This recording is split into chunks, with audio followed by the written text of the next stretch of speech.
Is LeBron coming home? It's time to get the Cavs back on top on this edition of The Nest.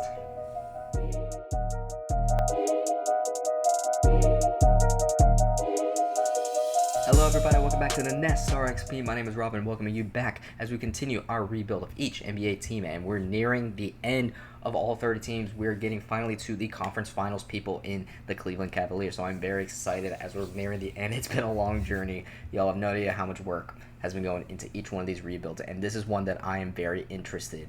I was very interested to do this whole time. I was just waiting for them to get eliminated so that I can start rebuilding them and working on them. So I'm very excited for this. But before we get into it, make sure you hit the like button, make sure you hit the subscribe button, make sure you check out the Instagram and the TikTok and all those things for short form content. The playoffs should be long gone by the time I am uploading this, but I'll be continuing to post short form content both relating to these rebuilds, but also to the NBA as it continues to evolve and change in the offseason. So like I said with the Cavs, the big question is, well, not the big question, but a big question that a lot of people are looking at is LeBron going to stay with the Lakers or is he going back to Cleveland? Because it seems like those are going to be like his primary two options this offseason.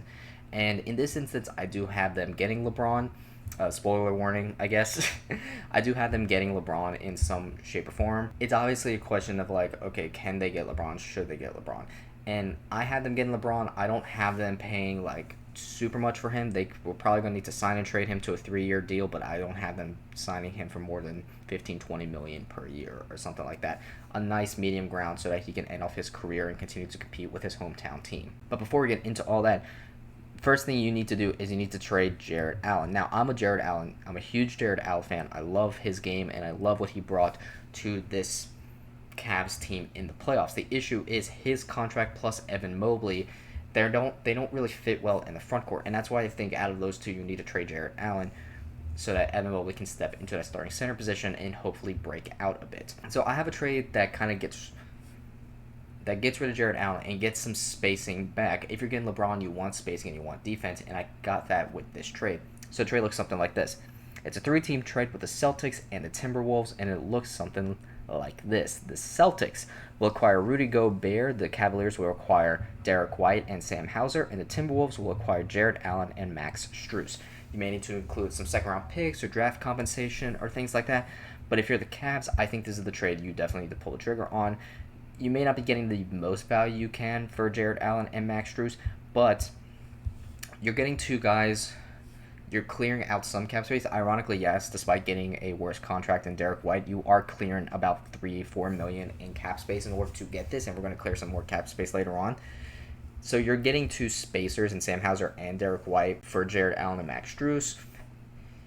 You get some defense as well, and you get a guy, because James Harden's not going to be sticking with this team, in my opinion, or he shouldn't stick with this team, in my opinion. You're getting a shooting guard alongside Donovan Mitchell who fits a lot better defensively and fits a lot better offensively as well. And obviously the Timberwolves, they get a replacement for Rudy Gobert, a cheaper option than Rudy Gobert. They get another guy who can shoot and defend in Max Strus. And then if you're the Celtics, you just get that starting caliber center that you've been asking for screens and things like that. Now, like I said, the next option I would probably go with is finding a way to trade or otherwise get rid of James Harden. You may need to sign and trade him. If he picks up his player option, then you're going to need to trade him. But regardless, I have a couple trades drawn up, but it really just depends on if he accepts or denies his player option. Because if he just denies his player option, you can just sign and trade him wherever he wants to go. Cool. But if he accepts his player option because he wants the $40 million per year, which that's the big issue in my opinion, then you're going to need to trade him. So I have a couple options here. So the first option is I have the Cavaliers acquiring Duncan Robinson and Karis LeVert, the Pistons acquiring Tyler Hero, and the Heat acquiring James Harden and Ron Holland II. This is an interesting trade. I think James Harden would fit relatively well with that Heat team.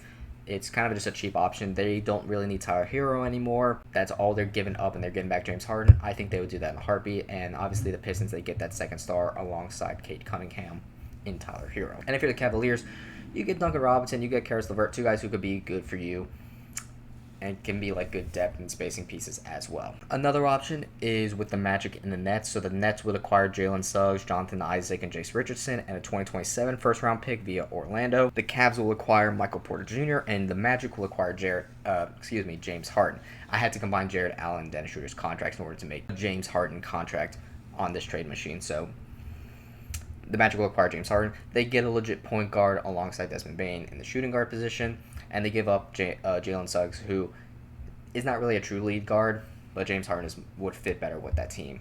And if you're the Cavs, you get Michael Porter Jr., who is that perfect three alongside of, if you're getting LeBron James, or even alongside Donovan Mitchell and Evan Mobley. That's the perfect guy alongside them. But if Harden doesn't accept this player option, just let him walk, sign and trade him, maybe get some value back for him, whatever the case may be. If for some reason that the Lakers want to sign and trade LeBron James for sign and traded James Harden, do that.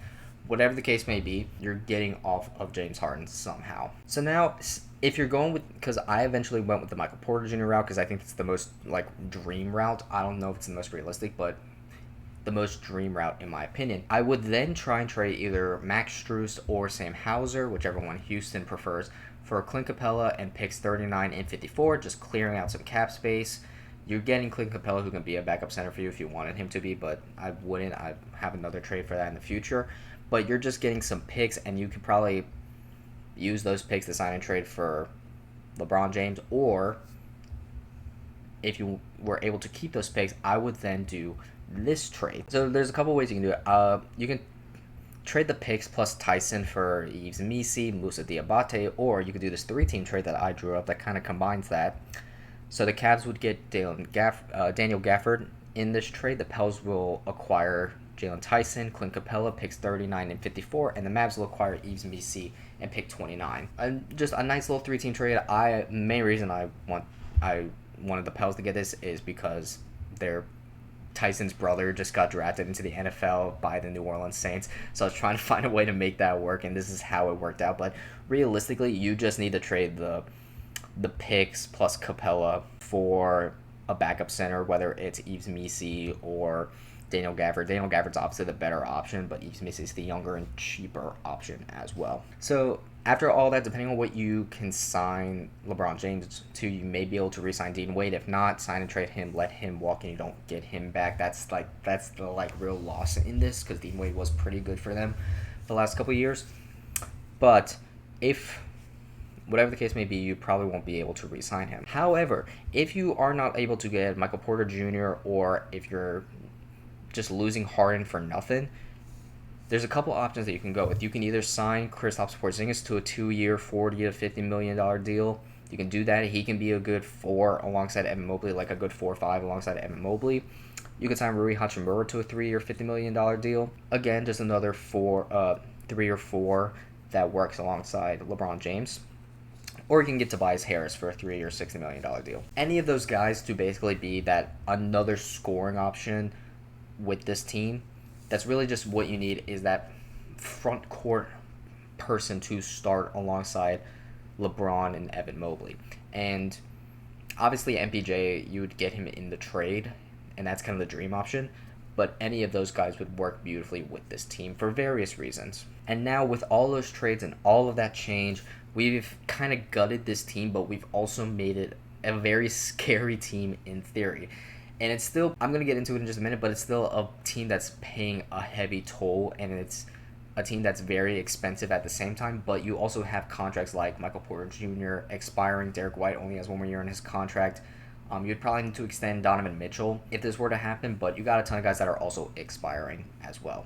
But the team looks something like this now. So you obviously have Donovan Mitchell running the point guard with Derek White at shooting guard, Michael Porter Jr. at the 3, LeBron James at the 4, and Evan Mobley at the 5. Dennis Schroeder running backup point guard, Sam Merrill running backup shooting guard, Sam Hauser at the backup 3, and Dean Wade at the backup 4, or Daniel Gafford at the backup 5. Worst case scenario, you have a guy like Clint Capella running backup 4 minutes as well, or you just run a 9-man if you can't sign Dean Wade or something like that.